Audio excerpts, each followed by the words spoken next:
With the stroke of a pen, his presidential pen, the Juneteenth became a new federal holiday. It is the first one since Dr. Martin Luther King Jr. was established. Dr. Martin Luther King Jr. Day was established back in 1983. Congresswoman Sheila Jackson Lee and Senator John Cornyn were by the president's side this afternoon. The two lawmakers worked together to get this bill passed. So I think it's important for all Americans to learn that history.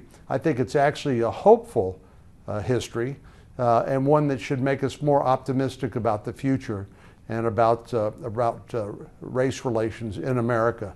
But it's going to take knowledge. It's going to take people understanding that history so they can fully appreciate the importance of racial reconciliation and working together for a better America.